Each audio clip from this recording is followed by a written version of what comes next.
We're going to start with a prayer of gratitude, followed by a very brief description of what is energy healing, followed by the introduction of tonight's. Hey, hi from sunny Bali. Good to see you guys. Yeah. Brief description followed by introduction of tonight's topic, and then we will dive into tonight's healing webinar. And my intention behind this webinar is to provide everyone to be the mouthpiece for healings that upgrade and uplift everybody's ability to be an even more awesome energy healers than we already are, including myself. So I'm looking forward to this. Thank you. Thanks for being with me. All right. Prayer of gratitude.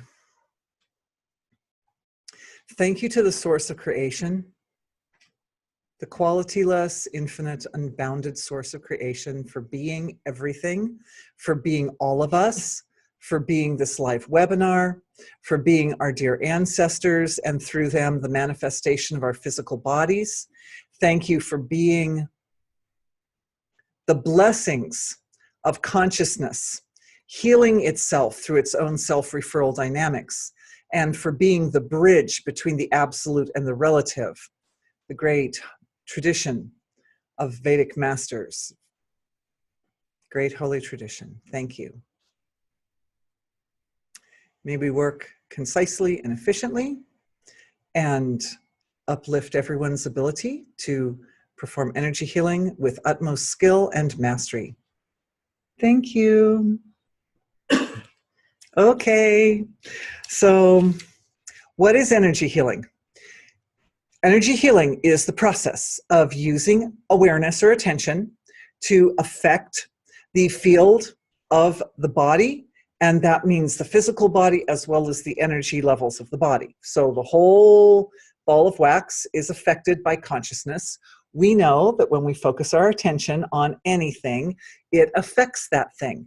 There's even, I think it's the Heisenberg uncertainty principle, which is a term from physics that refers to the way in which the observer affects the observed. But it's a principle that as our attention goes into anything, it has an effect. So in energy healing, what we're doing is we're starting with a symptom, and then we want to go in and see how our attention can find the seed of that symptom. I want to get in and get to the core of it. And we need to do some energy work today to support everyone's ability to do that with great efficiency.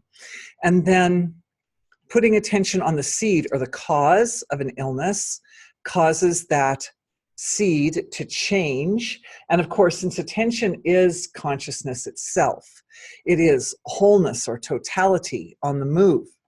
When you focus your attention, you're really focusing pure awareness, pure attention.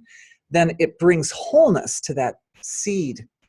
And whatever seed of imbalance that creates symptom, whatever that seed is, it necessarily has some element of incompletion about it. So the value that we bring to it with our awareness is wholeness or totality. And that process is actually really simple and spontaneous and natural, and it happens on its own. So that, in a sense, you can't go wrong. In a sense, you can't go wrong. But what we're doing in these energy healing workshops and live webinars is we're looking in, we're taking our awareness and we're really digging in and enjoying the mechanics of how that happens. Because as we do that, we activate and enliven and expand it and stabilize and integrate it in our own systems. And so it becomes more and more a very real phenomenon that can be applied to any sort of situations or circumstances. Okay, so that's what energy healing is. Okay, so we're using consciousness instead of drugs, right? Instead of drugs and surgery. And that does not mean that I'm not an advocate. If a person really, really needs something on the surface to activate their healing potential, then by all means, it's very important, in fact, to respect and honor the long tradition, the long medical tradition that is present on our earth, both in the West and in the East, all the long traditions, because they all have unique ways of supporting an individual's healing potential. Each one does. And everybody's different. So everybody needs something different. Every situation's different. Okay. And I was going to actually talk a little bit about that today because I read a beautiful, yeah, there's a raised hand out there, beautiful blog about ceremony today, ceremony and ritual. And that was really interesting to see how actions that we take interface. And I did want to talk about that a little bit anyway, because it ties into today's topic. So today's topic is expanding everyone's healing potential. And I wanted to touch on some different points that will be useful in that, and start out by diving right into the healings, because the principle here is we're going to look at different ways that we can expand our healing potential, but we also want to exercise those ways as we're doing it, so it actually brings everybody up. Okay, so what I'm going to do now is I'm just going to take a second and take a little peek into the collective consciousness of our collective here. And see where we want to start with it. Because my job is to be the voice of our collective and to offer my perspective on the process which is taking place. And it's not my process. It's the process of divine being. So checking in with divine being, how things are. And one of the first things that I'm seeing as at this time, not in Bali, it's probably getting cooler in Bali, but and anybody else who's on the Pacific Rim, out on the far eastern side of our world, but certainly here in the US, it's getting warmer. It's getting warmer. We're going from spring into summer. And one of the things I'm seeing is, ties into one of the points here.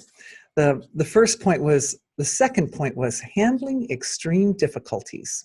So I'm seeing this delicate, we want to establish a delicate balance in the way we interface with heat-like elements in our environment, because this will support the ability to move with grace through the next season, at least for those of us in the Northern Hemisphere, but also because of planetary influences, because there's a very sort of hot, fiery, explosive planetary influence coming up starting on June 4th and going through June 20th.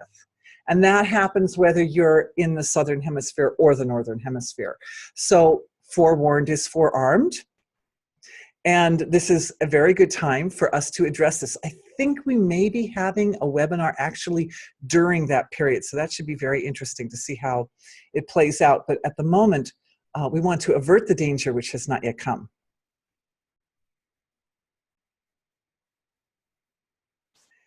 So as I look into the field of our collective from my own silence, what I'm seeing is a relationship between Agni, which is a natural energy form. It's a form from the causal level of the physiology, the causal. And for those who are new, we have a roadmap here that ranges from dense material physical at the top, and it goes all the way down to the source of creation at the deepest level. And so the causal level is like the finest level of feeling. It's a very abstract level where we find the amazing intelligences that are responsible for healing the physiology. So that warmth, it's like a friction that is created when the aspect of silent being, which is resting in its nature, interacts with the aspect of silent being, which is awake to its own nature. There's a little spot right in there where there's a kind of a flow. we have silence collapsing onto itself, and a silence collapsing to infinite dynamism, and infinite dynamism collapsing into infinite silence before anything has manifested. And that creates a little friction.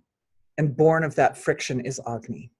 It's like a fire. It's like a fire. And it is fundamental for various heat effects in the body physically, such as metabolic fire or temperature regulation. Even it's related to immune system, right? Because the immune system will warm up sometimes if the heat is required to eliminate a virus or something. So I'm looking at that primordial level of Agni, touching and how it manifests into denser levels of expression. And when incompletions are present, what we can get are imbalances. So I was thinking that it ties into that point of handling extreme difficulties, like anger, when anger is an imbalance. So the first thing that I'm feeling is an increase of energy in the solar plexus area. This increase of energy seems to be directly associated with intellect and discrimination. So the discrimination value is a balancing value that's coming to meet with that sort of heat element that's present in this part, this middle part of the body, where most of our metabolic fire is sitting here in the heat area, and then also in the gut area. I'm also noticing that the heart is coming forward with a sort of a softness.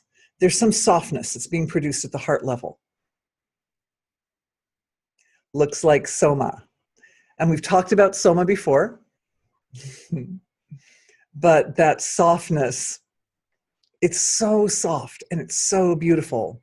And it has a nourishing effect for the aspects of intelligence that are responsible for creating transformation. All the intelligence responsible for healing, we can identify their root as we can call that the Davic intelligence of the physiology. And the Davic intelligence of the physiology is nurtured or nourished by the soma produced in the body.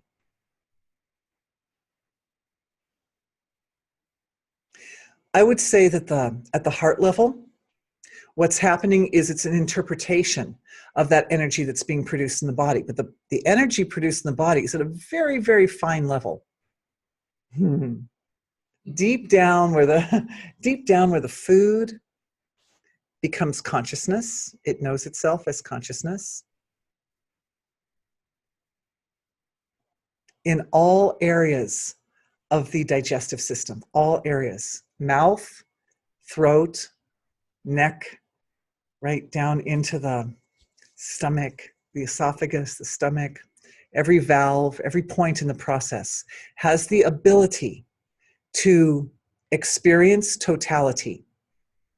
And I'm seeing particularly an alignment with wholeness or pure consciousness in the junctions or the valves, the gaps, the places in the body where the digestive structure transitions from one organ into another, like where the stomach becomes the duodenum, and between the liver and the gallbladder, there are little places, there are transitions in there. Pancreas, stomach, the hiatal valve, the ileocecal valve, those spots.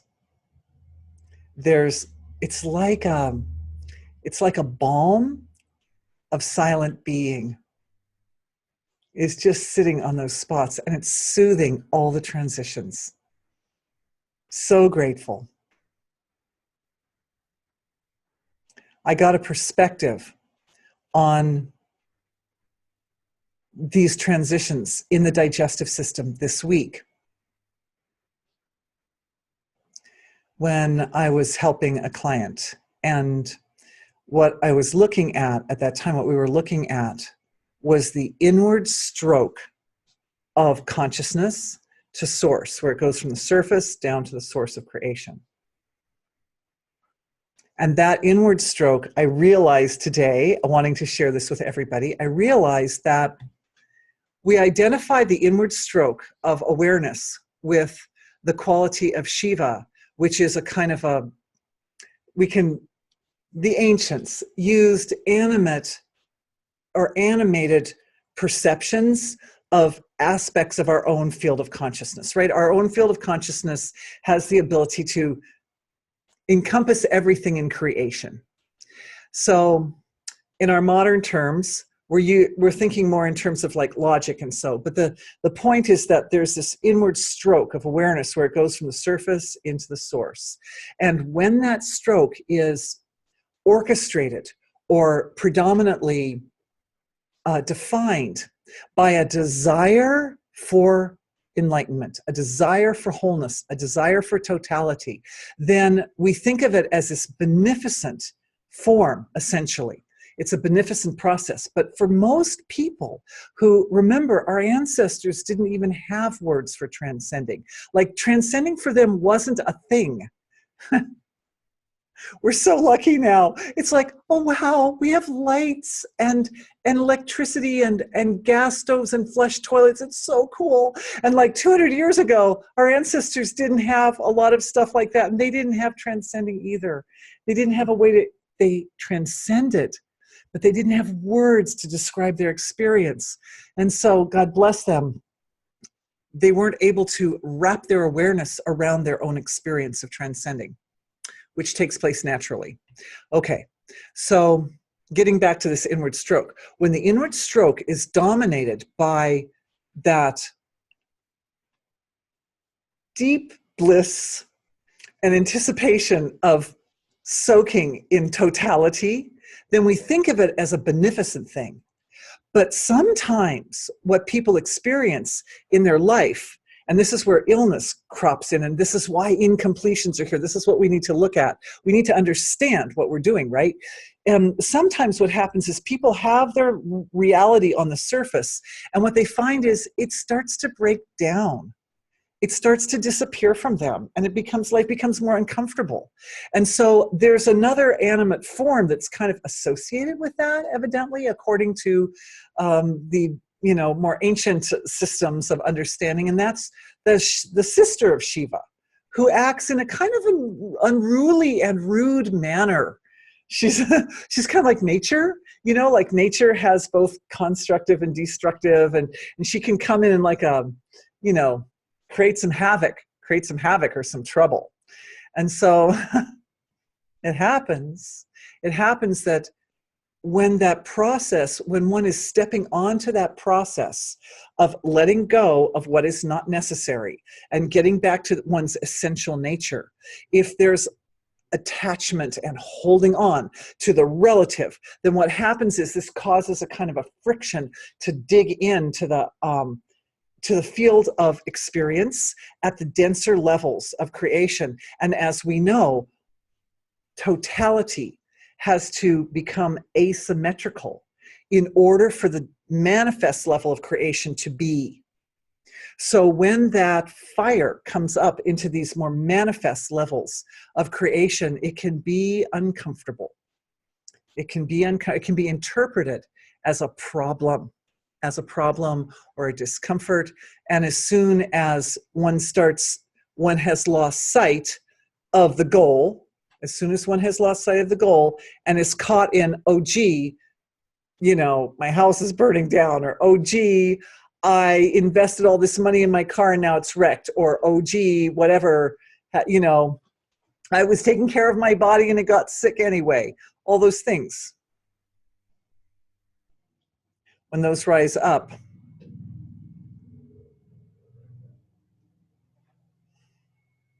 I'm just feeling the impulse from the heart, and it's coming as a collective. We are moving collectively and producing this beautiful, sweet stream, this beautiful, sweet flow of the finest product that is produced by our physiologies, and it's interpreted through the heart.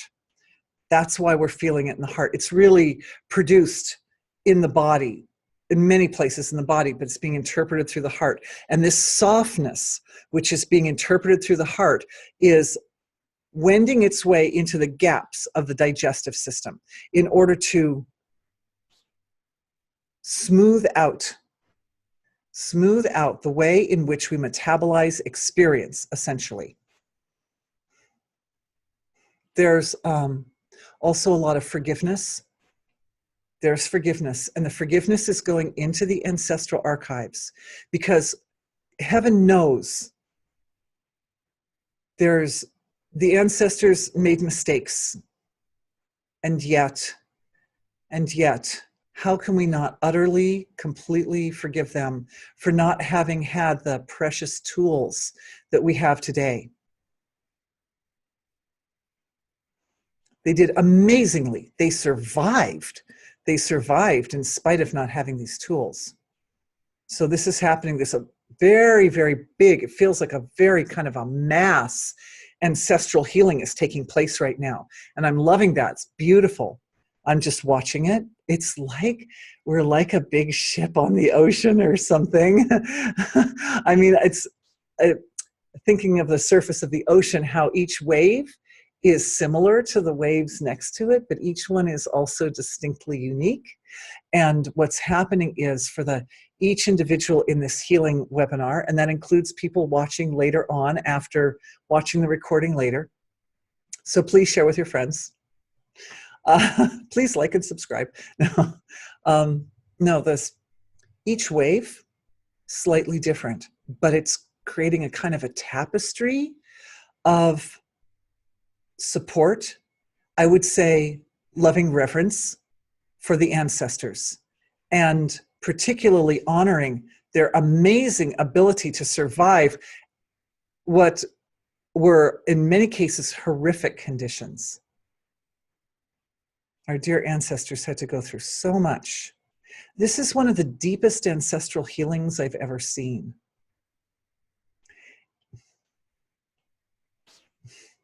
It seems to be taking place in their bodies at a cellular, even subcellular level, which is really interesting to me because we find the ancestral archive at a molecular level. I'm just asking being, is it going all the way to the molecular level? Can we go all the way in there?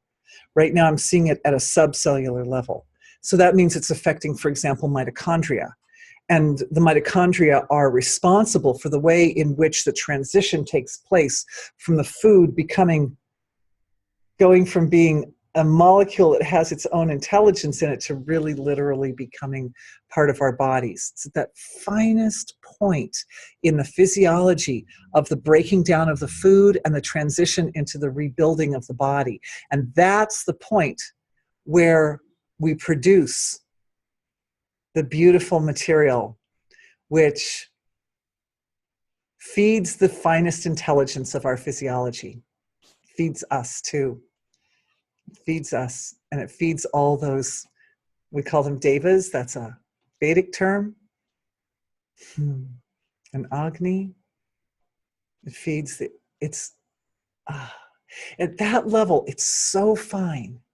It's very, very difficult for me to discern almost where one ends and the other begins. Our whole healing is going to the ancestors with such utmost delicacy and tenderness. I feel as if it's one of the most profound healings that has ever occurred for our ancestors. Absolutely beautiful, absolutely beautiful. It's definitely affecting, for a lot of them, it's affecting this upper digestive area, and the relationship between heart and head are transforming. Coordination, integration, stabilization of the impulses of self from the heart area to the head area. And organization is taking place because it is so, so, so, so delicate. There is an orderliness which is establishing. Because, you know, as we go to finer levels of our physical material world, that the manifest particles become more concentrated in smaller spaces. Becomes very orderly. I was looking at, maybe we can make a note to send to everyone. This is for my husband who's monitoring from another computer. The discussion of Nassim Haramein having found the mathematical formula for the measure of the weight of a proton.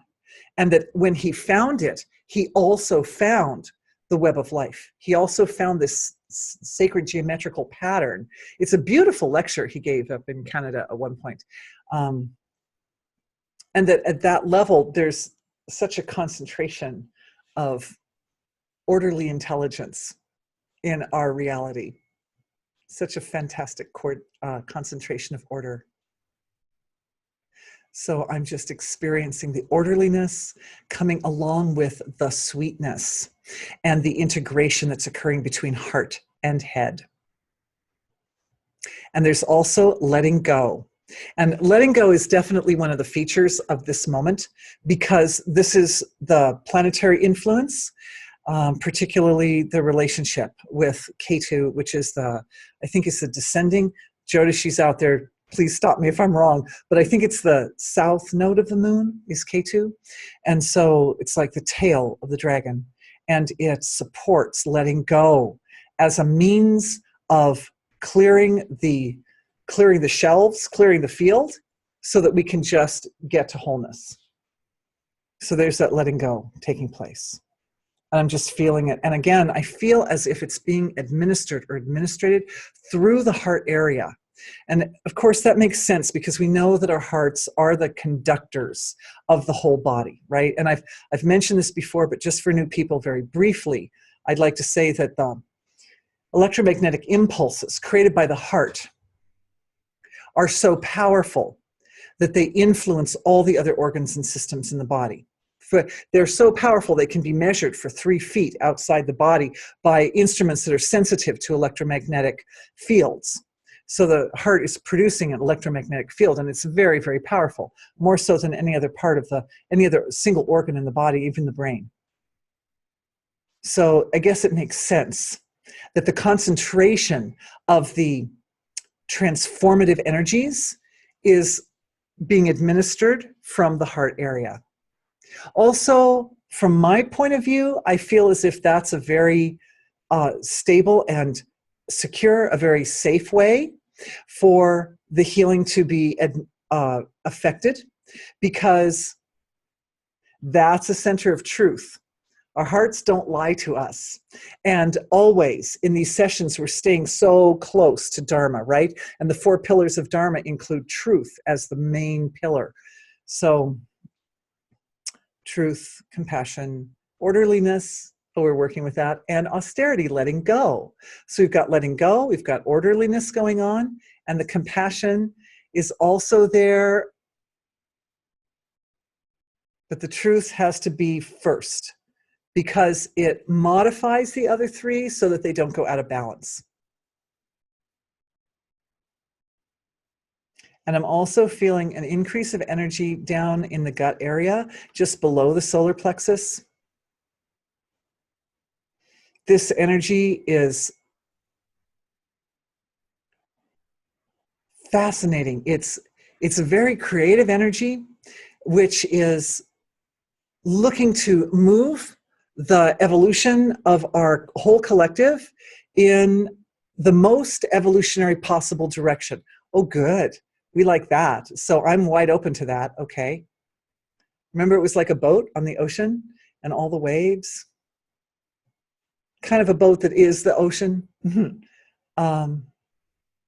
So I'm looking at this diversified spectrum of expression of the healing that's taking place for the ancestors, because that's a big field. All of our ancestors were getting down to that subatomic, or let's see, subcellular level. And I think what's happening is it wants to get down into the molecular level. Yes, there are channels of energy that run from the heart area down to the gut area.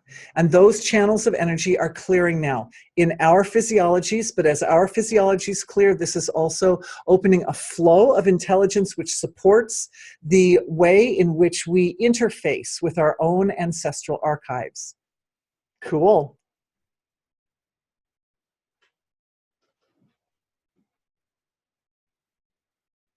Also, the gut bacteria are online. What's happening is there's an increase in prana. There's an increase in life force taking place in these meridians between the heart area and the gut area. For everybody, there are different imbalances that are clearing from those meridians. I mean, I could laundry list you a few of them. There are discordant feelings that are clearing. There are impressions, clearing impressions. Seems to be remorse is clearing. Also, some grief associated with loss or letting go, also clearing. It's supporting the ability to let go more easily, more gracefully and gently. And this letting go is one of the features of this particular unusual time that we're in right now, this period of time with the particular planetary influences on us are requiring us to do more letting go. And of course, for the ancestors, remember the letting go was one of those experiences that made them feel as if they were losing something, as if life was no good, life was not fun anymore.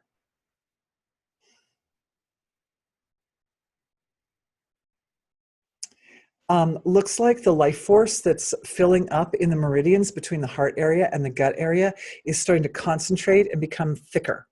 It appears to be more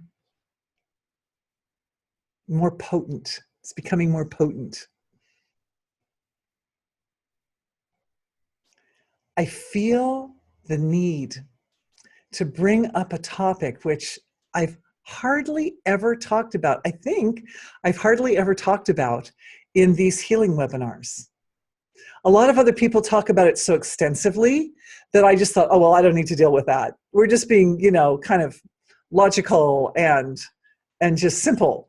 But I need to bring up this point. I need to bring up this issue of love. I need to bring up the issue of love.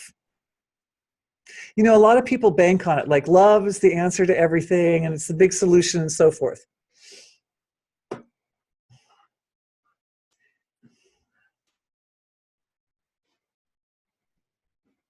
But it's a complicated issue because it is possible for people who love each other to also hurt each other. In fact, probably nobody has ever hurt you more in your life than somebody that you love the most. I mean, that can happen, right? That it's a complicated issue. But we're going to address this in a very simple manner. We're going to address it simply. And that is that the one relationship that we have, which is most dependable, is the relationship with self, with divine being, with the source of creation. That is the relationship you cannot divorce. Even though centuries of people have been thinking that they were divorced from that, they weren't. It was just an illusion.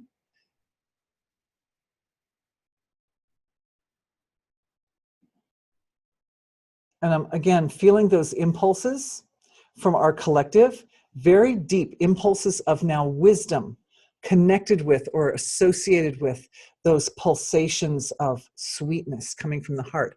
Oh, I'm calling them sweetness, right? But really, it's love. Really, it's a form of love. It's actually a form of love. And I had a realization about it earlier today. I always get these downloads as I'm coming into the webinars. And the realization was that in energy healing, we have the transcending process, and we're frequently putting the transcending process together with certain types of understandings or knowledge or experience. But when the transcending process is yoked together with love, that's when we get the production of this beautiful, incredible softness of being. That manifested form, which feeds the healing intelligence of the body. It's a very potent combination. It's a very potent combination. In fact, it's so potent that I would say it's fundamental to all the other combinations, to most of the other combinations. Depends on which level you're viewing from. But the mothers at home feeling is that softness that's also another way of describing the energy in the gap between infinite silence and infinite dynamism. In that gap, there's that little wave right there. And it's so soft. It's indistinguishable from the love of the universal source of creation with everything that it is. It is that. It's very sweet. And it is a healing balm. And it will heal you. And all you have to do is put your attention right there. And it just starts producing.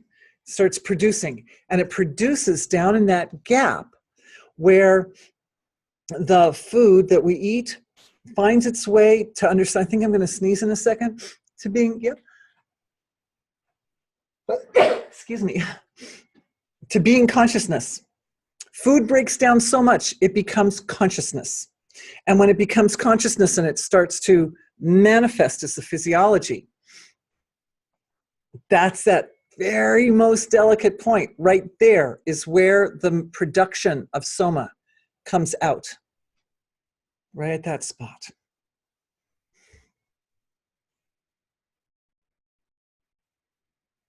It happens systemically, the physiology.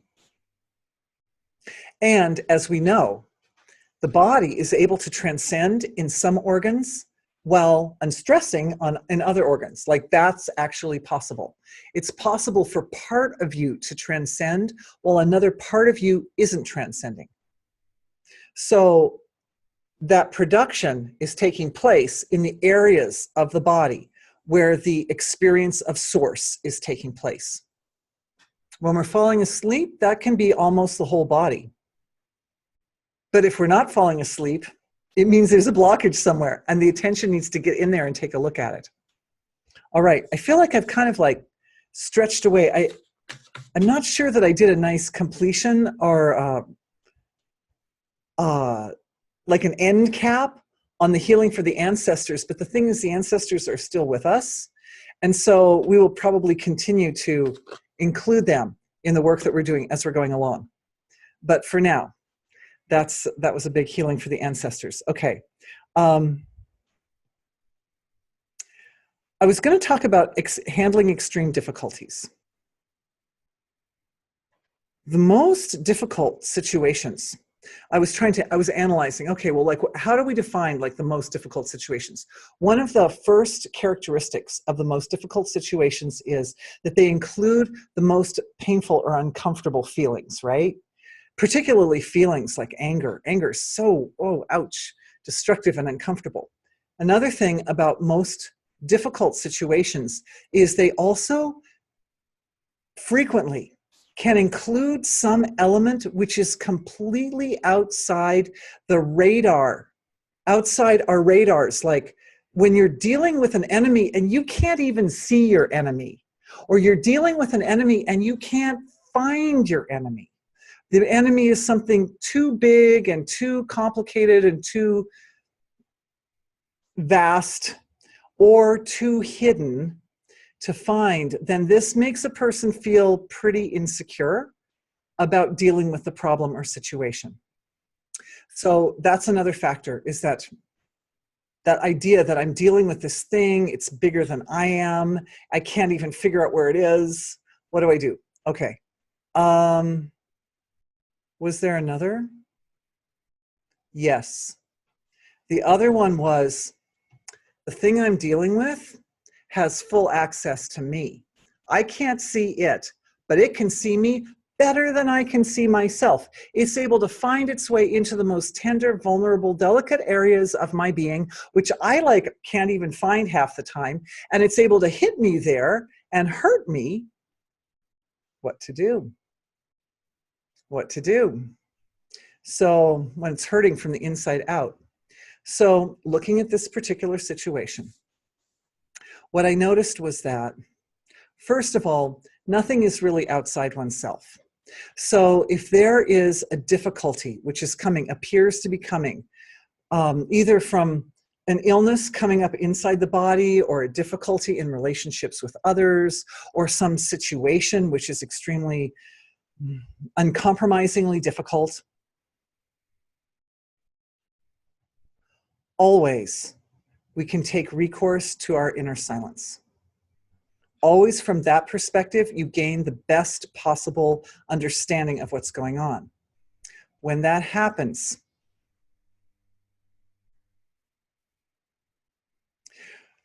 it becomes evident within a moment that that vulnerable part of our own being, which is being compromised, is a part that we needed to see. When the difficulty is penetrating into that really uncomfortable spot, it's actually forcing awareness in to illuminate that spot. And it's essentially, everything's essentially divine being talking to itself, right? So divinity is looking through the eyes and perception of each of us and is saying, this person, they're missing full awareness of themselves. There's a part of them that hasn't been completely penetrated by their own divine nature, that hasn't been completely revealed to them. And it needs to be illuminated. And illuminating it, if that individual is having difficulty seeing the uncomfortable spot, and particularly if they're blind areas, if it's covered up with discordant feelings and blind spots, and you can't penetrate in, then the environment will pluck up a circumstance that brings it out to the awareness. Transcending allows part of you to not be hurt by the situation, circumstance, illness, whatever. Transcending allows a part of you to witness. Witnessing that. And here again, I'm kind of feeling us connected in with the ancestors, because they all at some point or another had to go through something that was very difficult. Transcending that. The part of you which is not hurt, the part that's not touched by the difficulty, shines the light of awareness into the difficult situation. It shines perception in there, and what the perception shows is, this is a part of me that I needed to look at. I needed to see how vulnerable I was in this particular area, how tender I was, how tender I am. And the hardest part of the process when we're dealing with extreme difficulties is when our own being starts to rise up in anger against that thing, because we know that anger has a destructive effect, right? So we know that we need to take an action step which allows just the light to shine forth without anything that will be damaging. The most difficult thing about really hard situations is that often we respond to the difficult situation in a way that creates even more trouble. So we don't want to do that. As I'm describing this, what's happening is a download coming for everybody in our session, which provides the step-by-step information and resources of how to approach an extremely difficult situation with grace, and to maintain position in one's safe space, in one's holy space, in one's sacred space. here. And this is also where ceremony comes in. Ceremony. Ceremony is action, which is performed on a sacred foundation. It's performed with love, with loving reverence. Loving reverence. So the first thing that happens is, as a difficult situation comes up, that anger you can't push the anger away, because if you do that, it just gets worse. So what you have to do is you have to reserve it in a safe space. When the anger is held in a safe space, it can then be utilized or leveraged to take an action step, which requires a little more energy than an action step you would have taken otherwise. So that's the one thing that's happening. The other thing that's happening is it's absolutely necessary to have some gratitude and reverence for the opportunity to see something so dynamic, so outrageous, so impossible, or so crazy. It's a privilege. I mean, look, think about it. Most of us go through our life, right? One day to the next, not much happens. You know, you get up, you have a meal, you go to work, you know.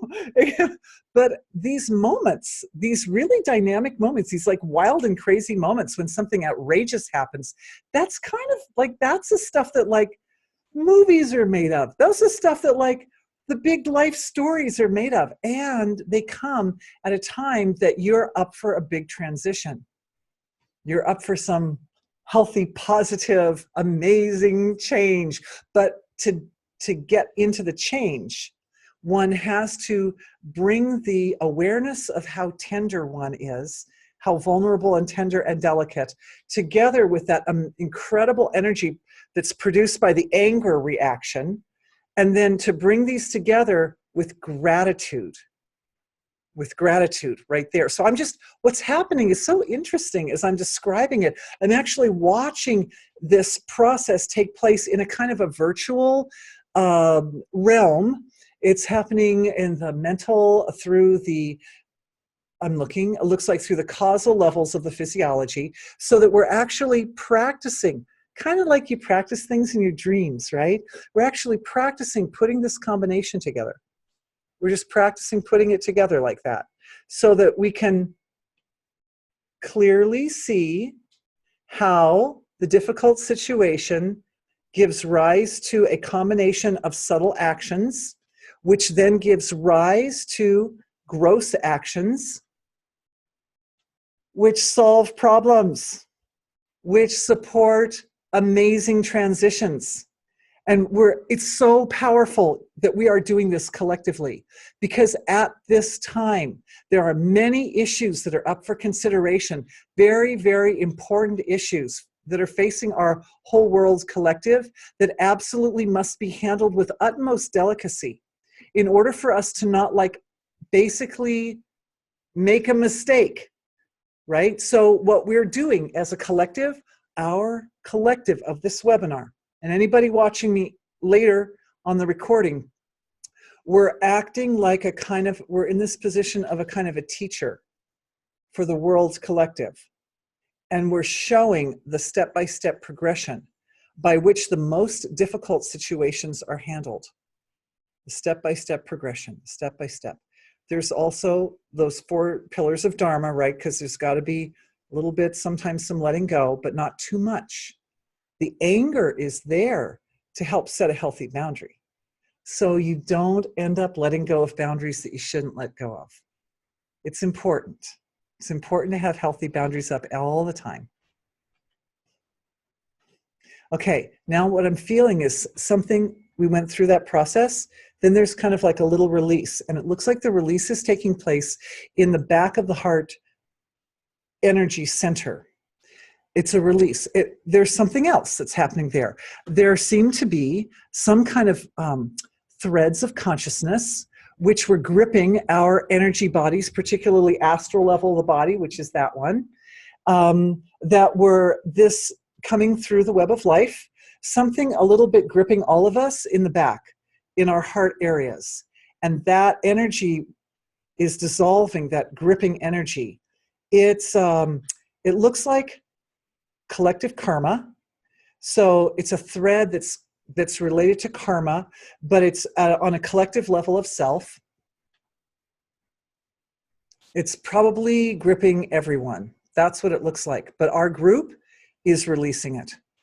And I'm feeling waves of that kind of concluding, resolving energy moving and in the back, particularly in this area about between the neck and like the middle of the back, that area.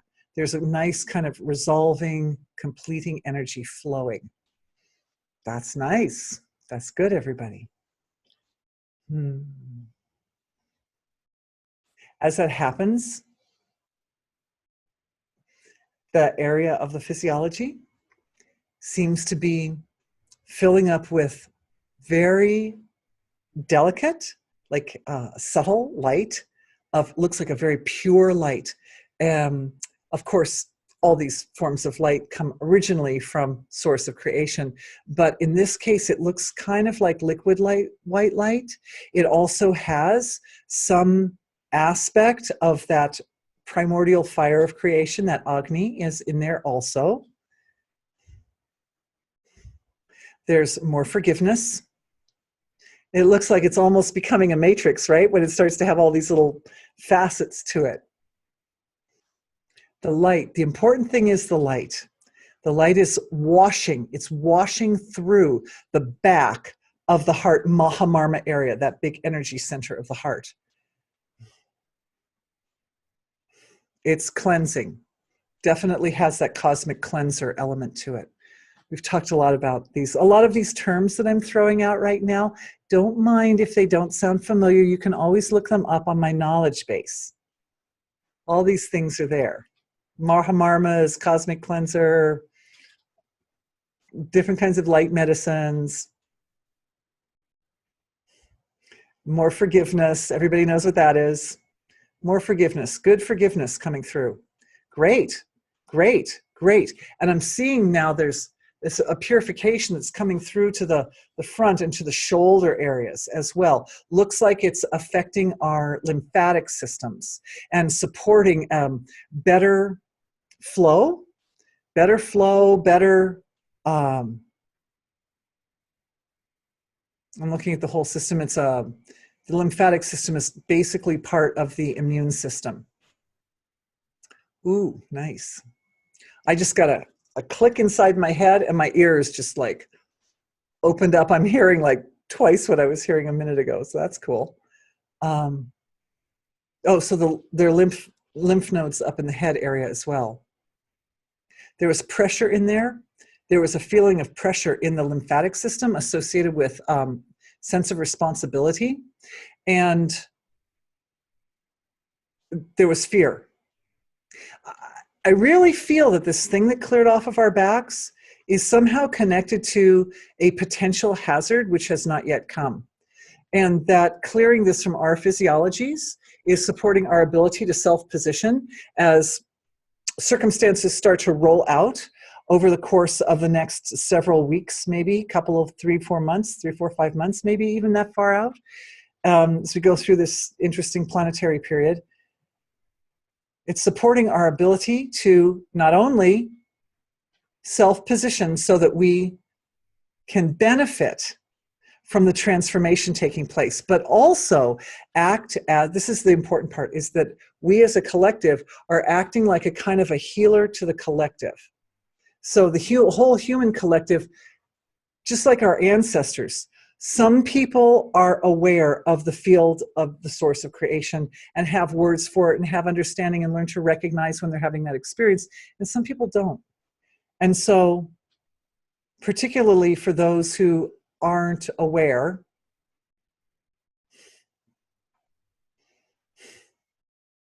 it's good that we are providing a protocol for dealing with the most difficult types of imbalances,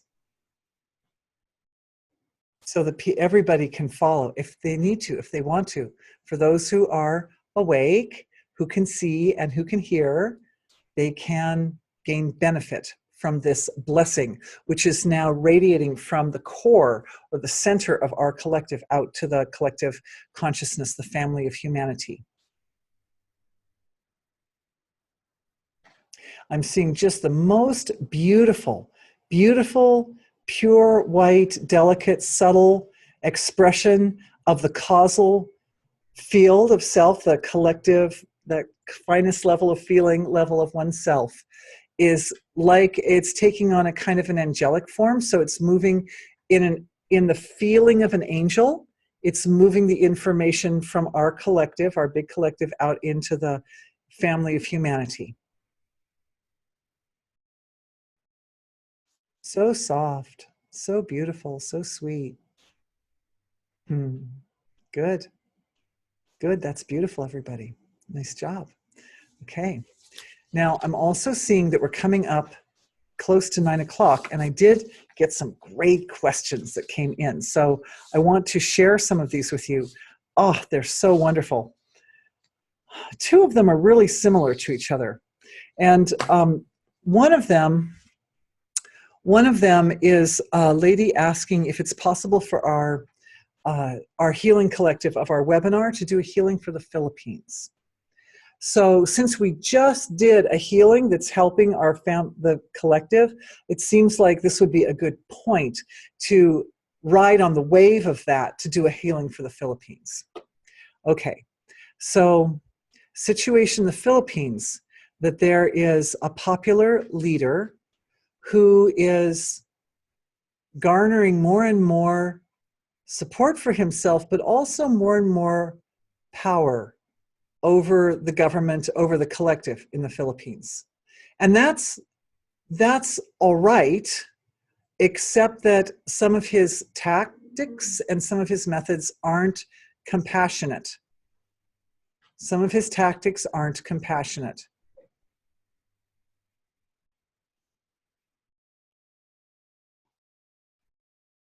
So we're starting with forgiveness. And again, a kind of a gratitude for the opportunity to look into this very dynamic situation that's taking place in the Philippines. You know what he's doing is he's addressing the symptom, not the seed.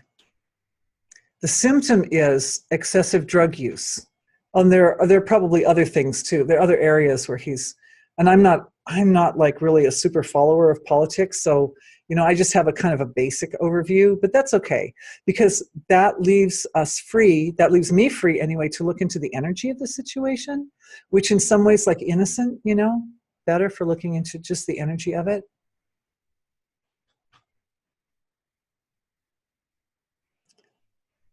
Yes. So the problem is that his nature is to address the symptoms rather than the source. So what is needed here, and of course the leader represents the collective consciousness of the country. And so what that means is that the people of the Philippines are so busy trying to just put out fires, right? Just try to deal with the problems that they're facing, that they're not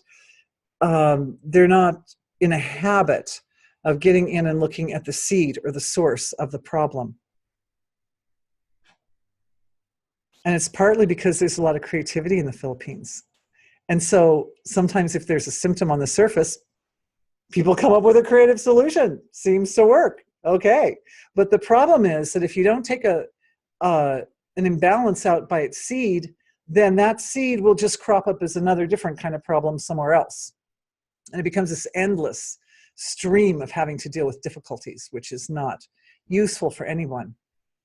And that actually does tie into another one of these questions coming up. So very good. So what we need to do is, wow, it's amazing. I didn't think that question would tie in so perfectly with the other two, but we need to bring in the other two questions, and we're going to deal with all three of them simultaneously. Oh, that's efficiency, isn't it? Okay, so one lady asks, how do we open up and shine the light of our awareness on influences that have shaped us without claiming the old picture as the present reality? So what she's saying is that she worded the question another way. How do we gracefully inspect our histories, our blind spots, without reinforcing the negativity that is connected up with that, essentially? is what she's saying. Because she's found that in her experience, that sometimes she's talking about a problem to somebody, like, you know, people innocent, like, how you doing and what's going on with that situation you had or whatever. And she finds that talking about it seems to sometimes feel like just taking a loop, like just rehashing the same old problem over and over again, right? I hope you don't mind that I'm kind of reframing your question a little bit, but it's a great question. So that's a little bit like what's happening in the Philippines, right? Because if the Filipino people are going in and they're dealing with the problem on the level of the symptom and not getting rid of the seed, then somehow that's going to cause that seed to remanifest as some other kind of problem in some other area. Also, it takes a lot of energy to go through and to deal with the surface of it. And I agree, I've had the same experience. Sometimes if I'm just talking about things of the past that weren't pleasant, it seems as if I just end up reliving them. So that's one question. You can see how it ties in, the Philippine situation and that question tie together. Okay, now the next question is talking about the actual procedure. Like, what are we doing in energy healing? So he writes this beautifully. He says, he keeps thinking about the topic of how do we perceive the seed of the disease? Like, how do we get to the seed? And he's outlined so beautifully what has already come out of these webinars. So you have a disease with a symptom. Then the symptom has a feeling associated with it. So we move our awareness from the symptom to the feeling that's behind the symptom. In the heart area, he says. And then the seed comes up because we're looking at the feeling of it, so then we find the seed. And he describes it that way, and it's very good, it's very clear, but there's one thing missing. So it's my privilege and joy to add the one thing that's missing, and that is inference.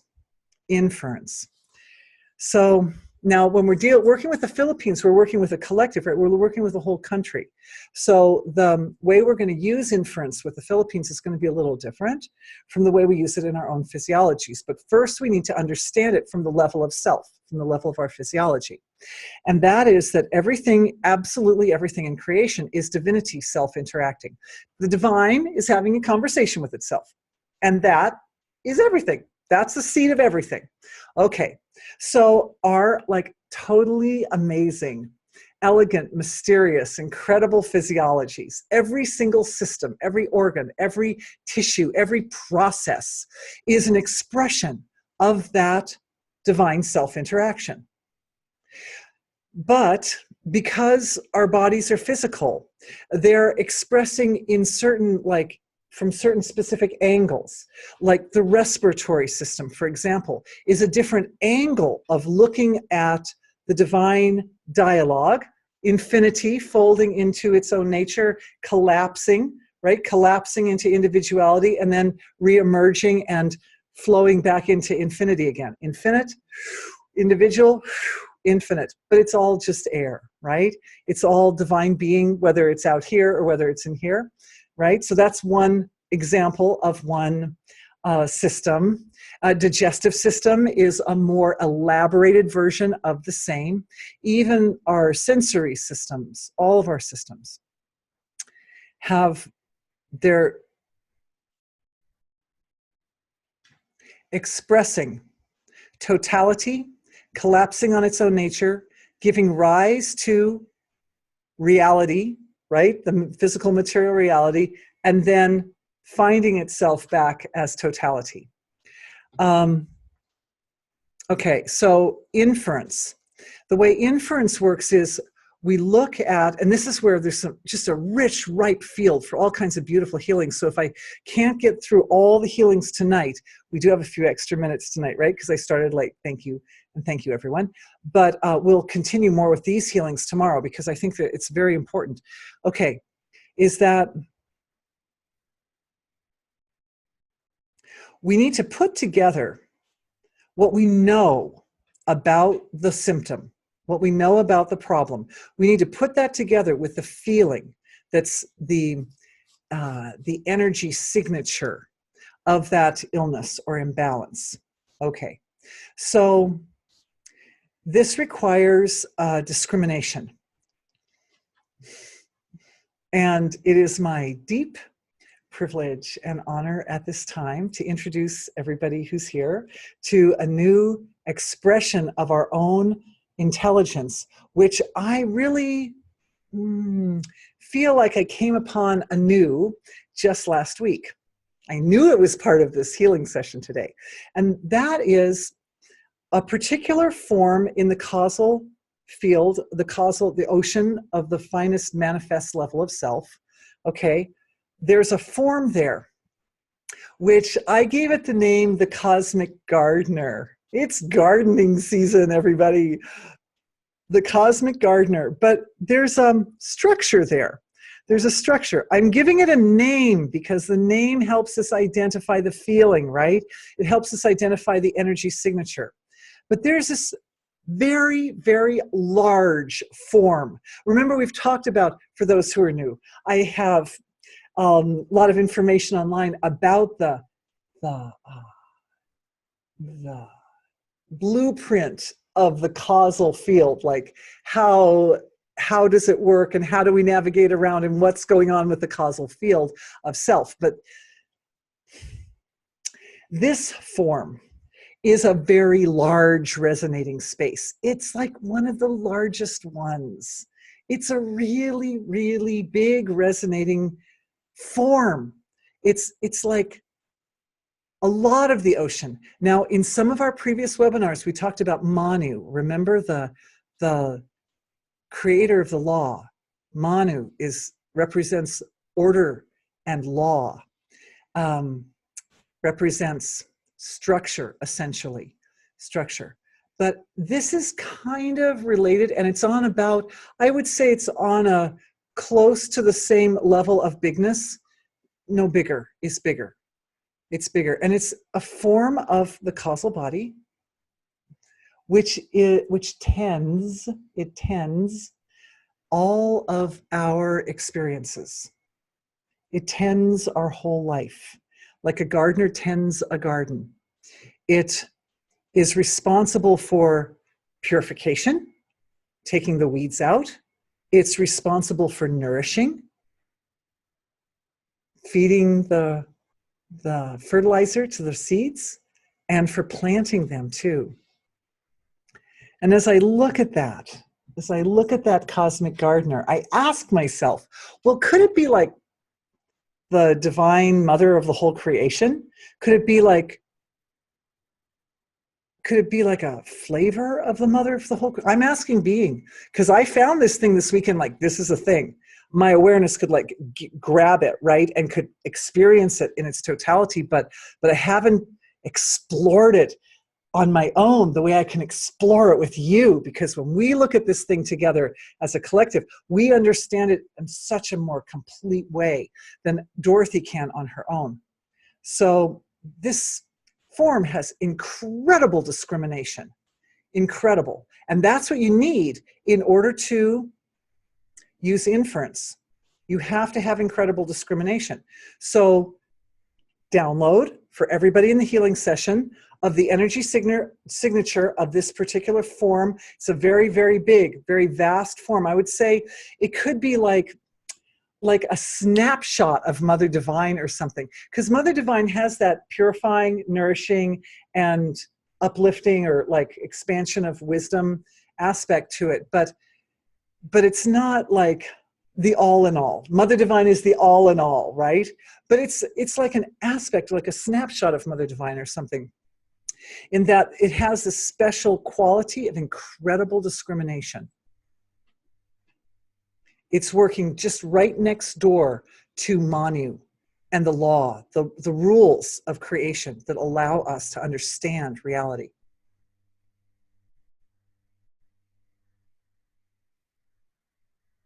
I'm doing a scan to see where the download is establishing in the physiologies. And can we have this download go to the leader of Philippines and all the people of Philippines as well? Well, can we have it go to everybody in the whole world? That would be nice.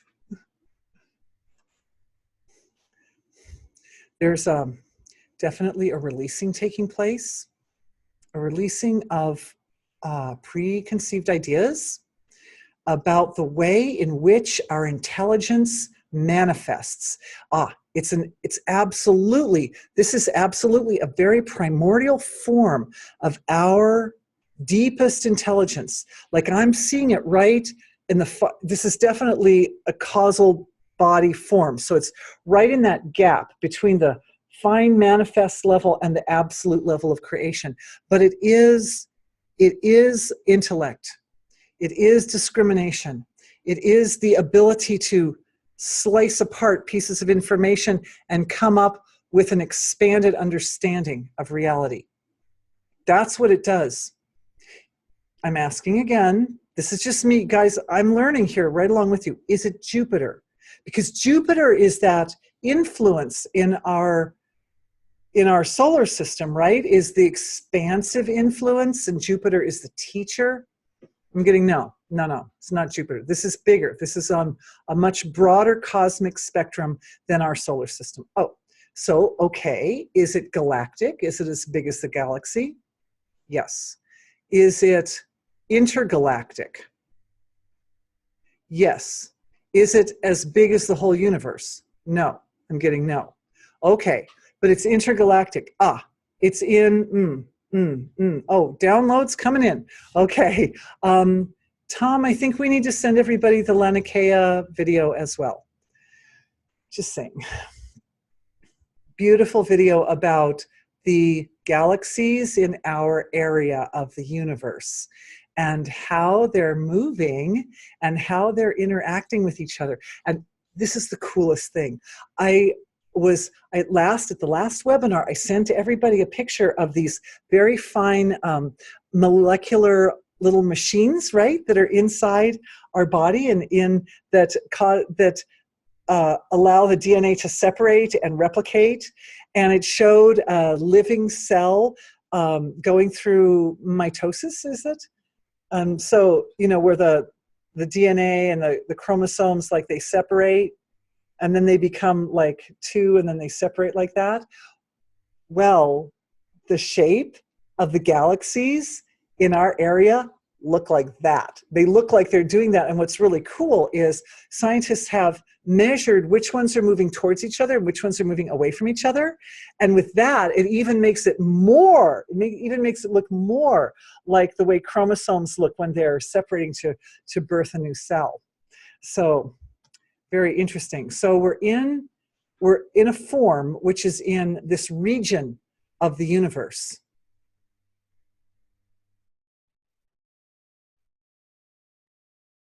And it's an expression of ourself.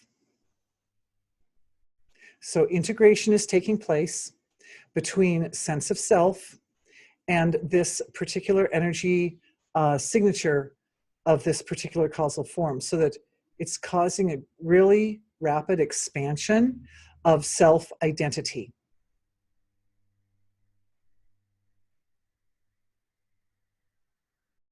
It's also affecting the heart.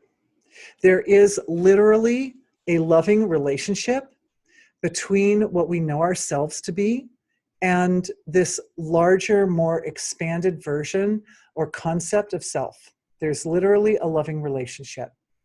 It's like a mother-child relationship. Completely perfect love.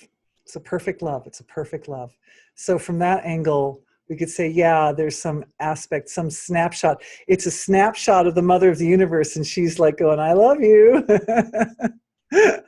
When moms send their kids selfies. Anyway.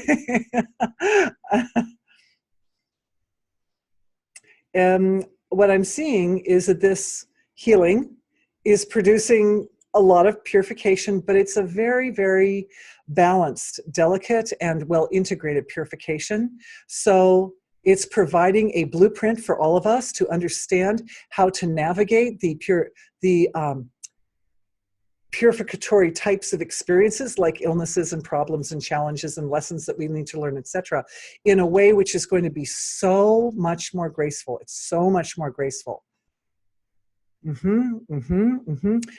Remember I said this form has a lot of discrimination in it. It's the discrimination that supports the ability to understand the connections between the problem or the symptom which is arising and the evolution that comes from the experience of dealing with that problem. When that connection is made, all of a sudden, the process of going in and finding the seed of the illness, that process of uncovering that seed is illuminated through the light of evolution. Otherwise, what we get is we're going in and we're looking and we're trying to deal with a problem, and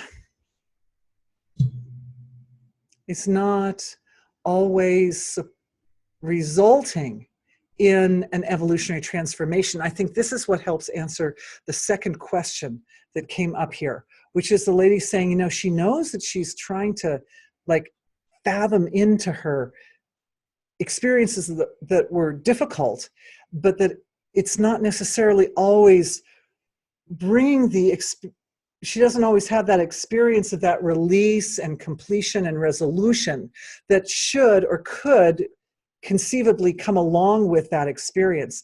And that's what we need. That's what we need for the people of the Philippines. That's what we need for ourselves. And particularly when we're putting attention on what needs to be healed, what we're really doing is we want to go in with such an angle on what needs to be healed that spontaneously and naturally the result is an evolutionary transformation. And then that difficult situation or illness or whatever becomes the vehicle by which evolution occurs. Okay, so we've come to our hour. I gave you a few extra minutes.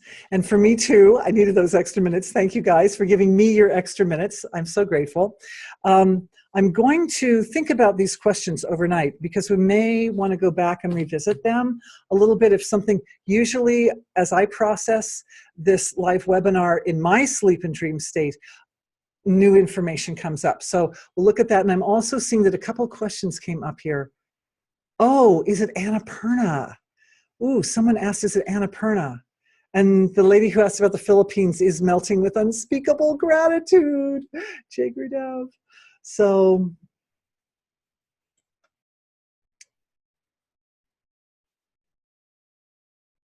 the suggestion of Annapurna is a really good one. I like that. It's big like that.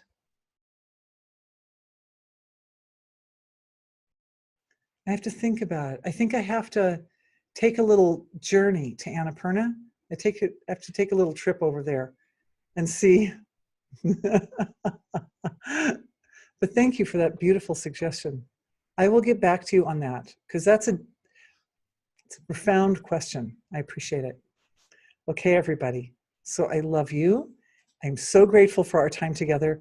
Very amazing, very powerful healing work that we did tonight together.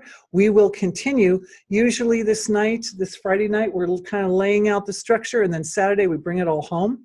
So I'll look forward to sharing that with you all. Everybody who's here tonight will get recordings, and some of you may be with me live tomorrow, which I'd love. All right, so thank you, everybody. See you again soon.